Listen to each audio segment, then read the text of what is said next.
На 20. октомври 1915 година во селото Игуменец Петричко, Пиринска Македонија, во зелените подгорја на планината Огражден е роден Антон Николов Попов, публицист, револуционер, писател, пројавен комунистички активист и учесник во илегалната спротива против фашистичкиот режим во цар Борисовата Бугарија, горд и свесен син на Македонија.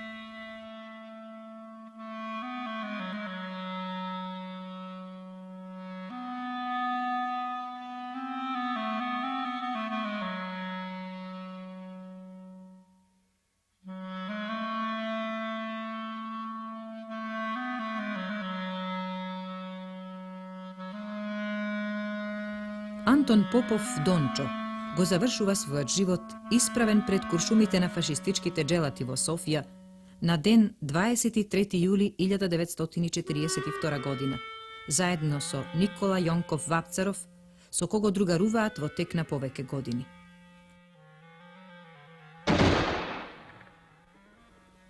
Го завршува својот едва и 27 годишен живот, така како што им прилега на вистинските народни борци, со песна на уста и со отворени очи кон иднината.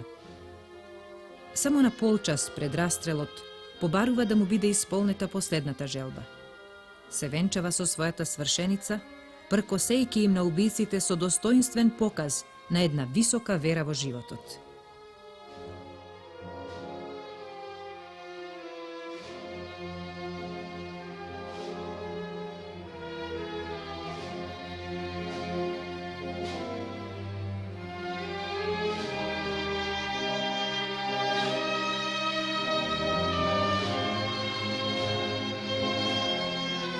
Син на стар социјалистички деец во Македонија, обесен од страна на разулавените фашистички банди на ванчомихајловистите во Пиринско во 1922 година, Антон Попов уште од најрани младини бидува задоен со идеите на марксизмот, понесен и закрепнат од револуционерниот дух на Делчевата ВМРО.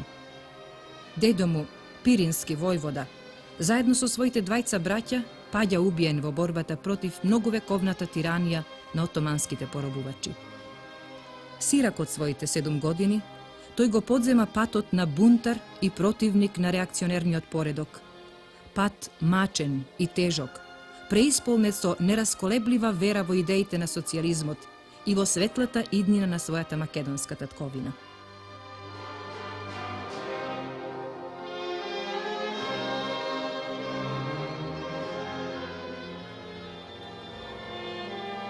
По завршувањето на средното училиште во Неврокоп, денешното Гоце Делчев во Пиринска Македонија, му се посветува на учителскиот позив.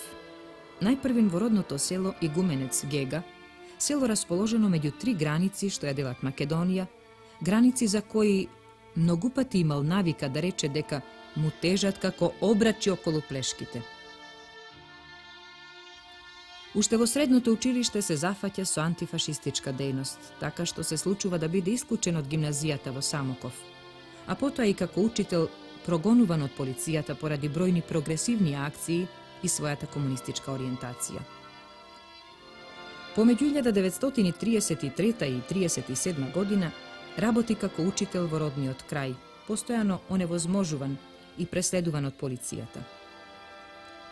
Есента 1937 доаѓа во Софија и се запишува на Универзитетот на Државното високо училиште за финансии и административен весник, како новинар.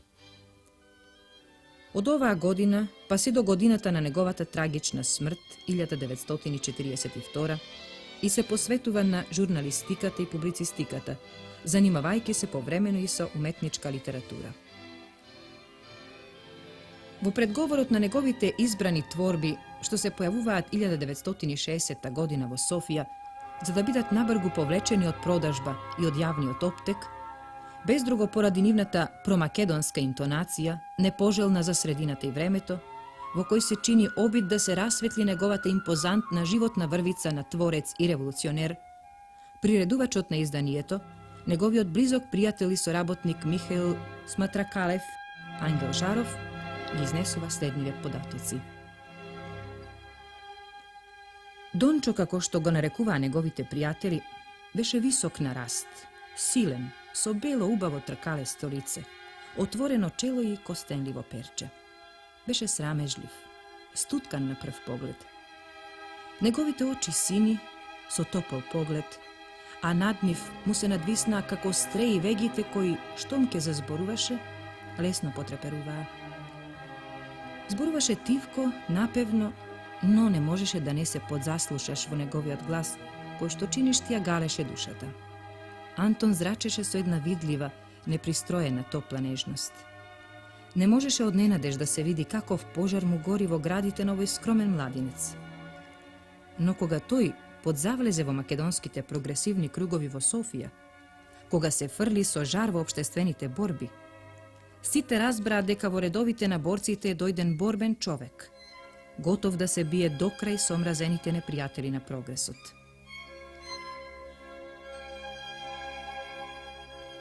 Есента на 1938 година се подзборна да создадеме македонски литературен кружок. Дончо се зафати разгорено со оваа иницијатива.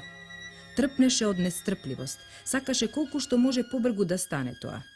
Зошто ли се бавиме, зошто не почнуваме, велеше тој. Има прекрасни луѓе за оваа работа. И навистина, во текот на октомври, во станот на Асен Шурдов, Ведров, беше формиран кружокот. Поинтересниот и убаво напишан реферат на Никола Вапцаров се искажаа многумина. Антон Попов зборуваше со исклучителен занес за важните задачи на кружокот. За големите надежи кои што ни се вложуваат од македонскиот народ, кој сака да создадеме македонска национална литература. Тоа е висока чест за нас, подлекуваше Дончо, да го коваме едното од најсигурните идеолошки оружја на нашиот народ во неговата упорна борба за слобода и рамноправност. Македонските синови не си ја жалеа крвта за слободата на својата сакана земја. Зарем ние не сме македонски синови? Зарем во нас не гори таа силна синовска љубов кон Македонија? Гори, браќа, гори таа и во нашите гради. Јас длабоко верувам дека ние достојно ќе исполниме поставената пред нас голема задача и посакувам веднаш да започнеме да ја исполнуваме.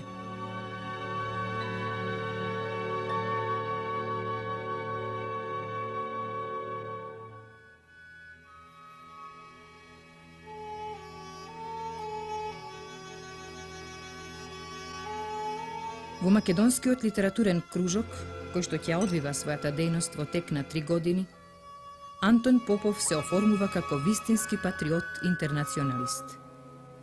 Сматра Калев ни соопштува дека во кружокот дијалектичката врска помеѓу комунистичкото движење и борбата за самоопределување на Македонија била неповредлив закон. Ленин беше нашиот општо уважуван учител. Ние сметавме дека ослободувањето на Македонија можеше да се извојува само по патот на општата борба на сите национално и социјално поробени народи на Балканот, под раководство на најреволуционерната класа, работничката класа. Ние си ја представувавме Македонија во иднината како социјалистичка земја, вклучена во семејството на другите ослободени од капитализмот земји. Тие идеи проникнуваат длабоко во душата и свеста на Антон Попов и стануваат негово вјерују. Борбата за животно остварување беше смислата на неговиот живот.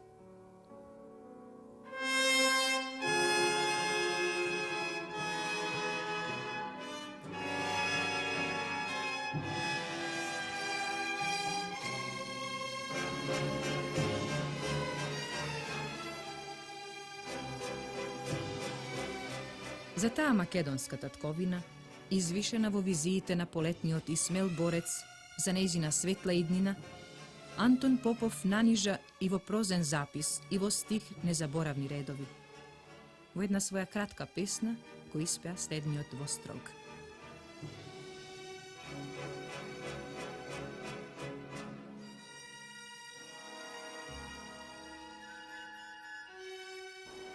Ти си ми тивка и нежна, ти си ми малечко моме. Зошто си в црно забрадена? Зошто ли очите модри в бисерите си искапени? Ти си ми тивка и магесна, ти си ми тъжна царица, ти си ми златна и бисерна, Ti si mi moja ta ljubav, malečka moja tatkovino, prolet što ne si videla, nito pak sonce i radost. Ti si mi prolet razbudena so nežni cvekja, so galabi. Ptica si bela, osudena prostori da preletova.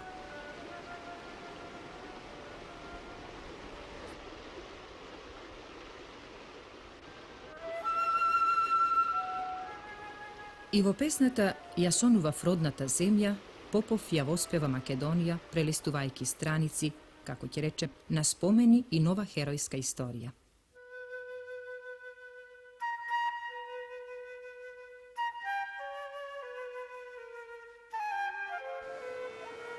Летам со мојот авион и гледам надолу позната земја. Виори во облаците се вијат. Снежни вршки длабоко долу димат. Прилетуваат бури. Како светкавица гори рбетот на река позната. Земјата в пролет дише. Расцутени се белеат полињата и многу езера не гледаат и воздишуваат со сребрени очи и модреста позлата. Летам и како граната ја сечам модрестата позлата. Отплашени облаците бегаат на групи. Разнежнет се капам во продзирната и ведра модрина и дишам. Дишам без прозорец и го пијам модриот простор. Како на дланка пригушени во полињата, горат со распламтени очи села и градови. Ене го дојрам. Таму се белее рбетот на Беласец.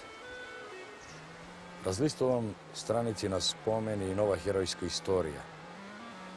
Лерин, Костур, Воден, Охрид, Струга, Струмица, Крушево, Кукуш, Солун, Галичица, Пирин, Пелистер, Шар. Модреат морските брегови и пристаништа. Разбрав позната историја, летам над родната земја.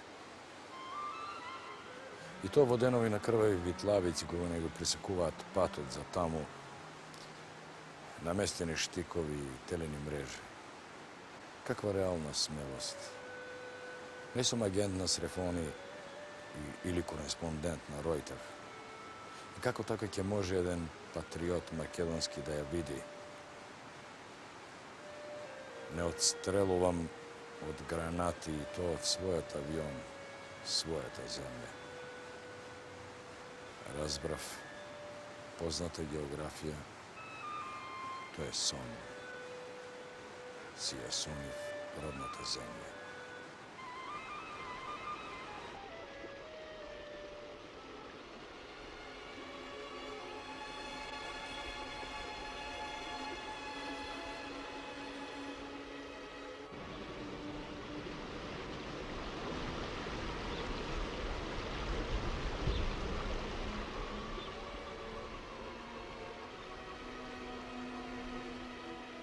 Неговиот прозен запис за Мелник е впечатлив текст кој уверливо зборува за убавите негови заложби за литературна креација.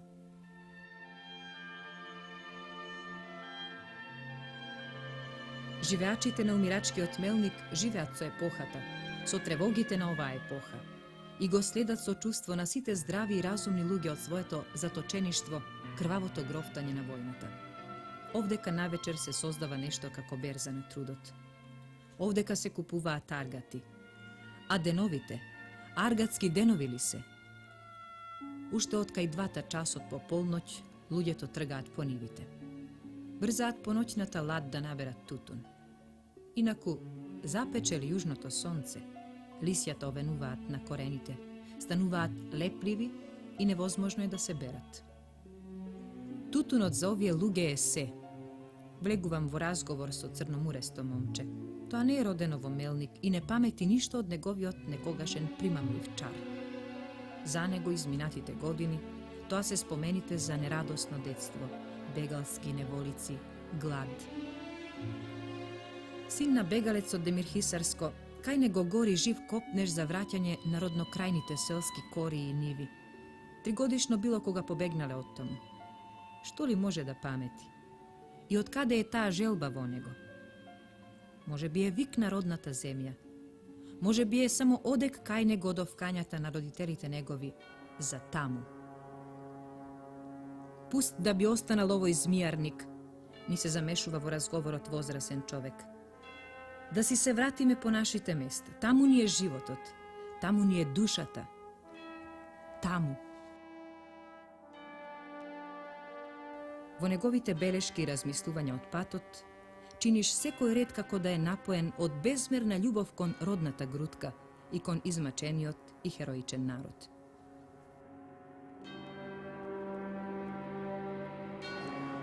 Nije smena makedonska zemlja, ni solzi naša. Скапа за нас со жртвите кои ги зема борбата за слобода со крвта пролеана. Триш посвидна станата со борбата на најсвидните чеда на мојот народ за нашата слобода. Скапа за нас со едно големо и херојско минато што го споило целиот народ во една борба, една судба. Скапа за нас со црните спомени за една жестока и подла братоубиствена борба. Станата скапа и непрежалена за сите прогонети од неа, кои што сунуваат родна стреа, родни ниви, родна реч. Свидна во нашите занеси, во копнежите да видиме таа голема правда за таа разорено окрвавена земја, за тој претепан, поруган, понижен и угнетен и обесправен народ да биде слободен. Да не биде земјата слободна. Еве не во селото Бараково.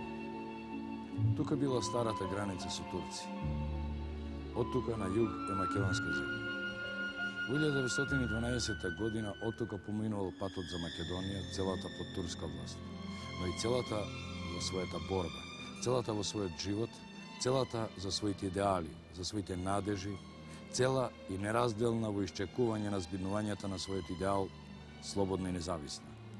Цела и неподелена за својата иднина, со многу енергија за борба, со многу самоувереност во својата борба. А ете, дојде коварната 1912 година. Коварна со своите планови за поделба на една неделива целина, цинична со своите планови да се тргува со една земја која што не беше ничија земја и која што ги дотера до очај и бесилност тргувачите од невозможноста на кој да е од нив да ги докаже своите права на собственост. 1912 година.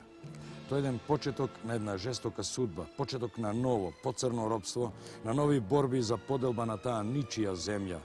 Вчера и денес повалена жртва на балканските стрвојади, а денес и утре може би апетитна гоштевка на пенинскиот волк.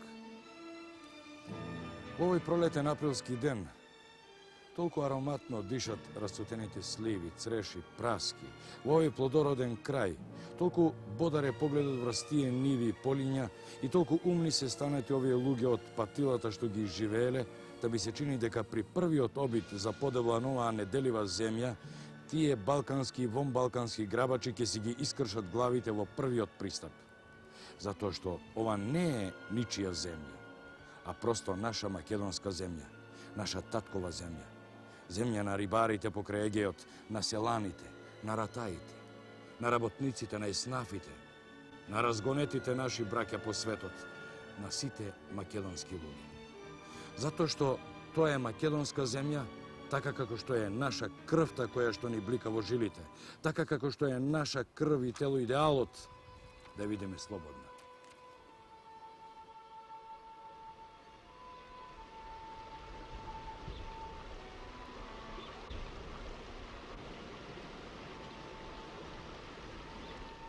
Посебно е значајно и треба подвлечено да се нагласи дека Антон Попов, меѓу првите македонски интелектуалци од Пиринска Македонија помеѓу двете светски војни, ја поздрави појавата на рациновите бели мугри.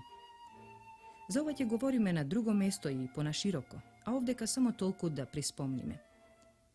Именно во еден свој необјавен есеистички запис, сочуван во архивската заоставнина на Димитар Митрев, личен пријател на Антон Попов, тој ја поздравува рациновата стихозбирка како ретка литературна појава, подвлекувајки.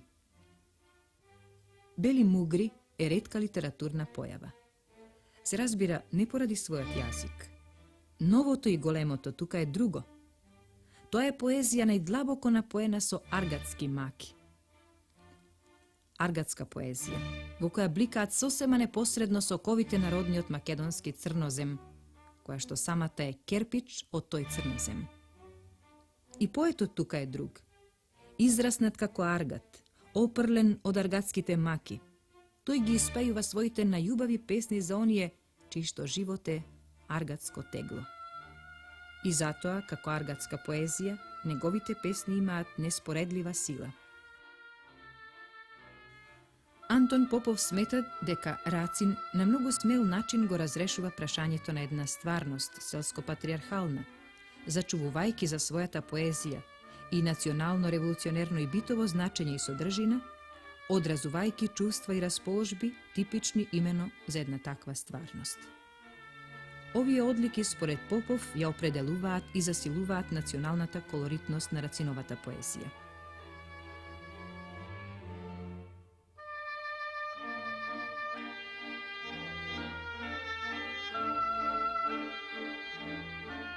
Друг еден пријател и близок соработник на Антон Попов од младините, познатиот македонски белетрист Георгија Баџиев, 1910-1963, кој што исто така беше член на македонскиот литературен кружок меѓу двете светски војни, во весникот Пиринско дело Благоевград од 23. јули 1945 година, по повод 3-годишнината од смртта на Дончо и по случај пренесувањето на неговите телесни останки во родниот Петрич, вака ни го представува неговиот портрет.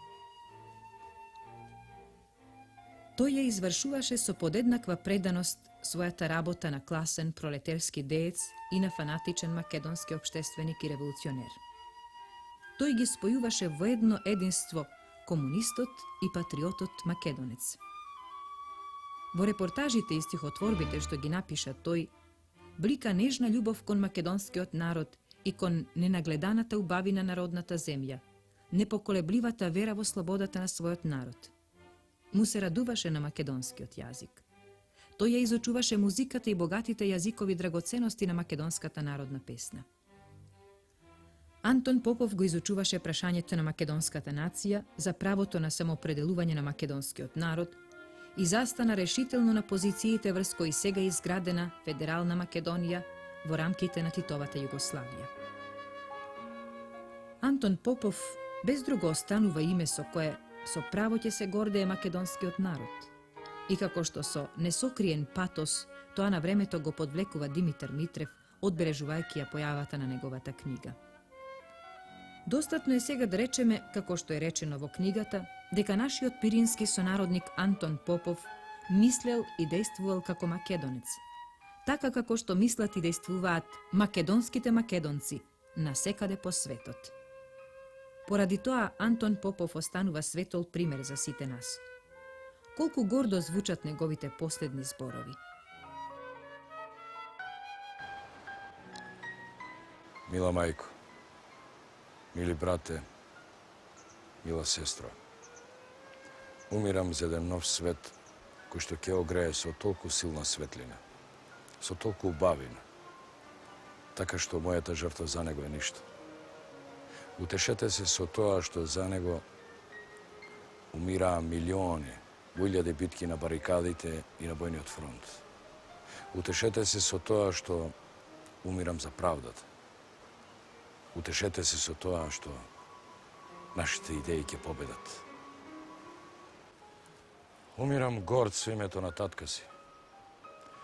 Умирам горд со името на својот народ, за чие што добро работев до последен миг. За чија што добра иднина умирам. Ја бакнувам сладко, мои мили домашни. Ја бакнувам за последен пат и мојата стара баба маченица. Ваш Антон. 23. јули 1942 година. Гарнизонско стрелбиште.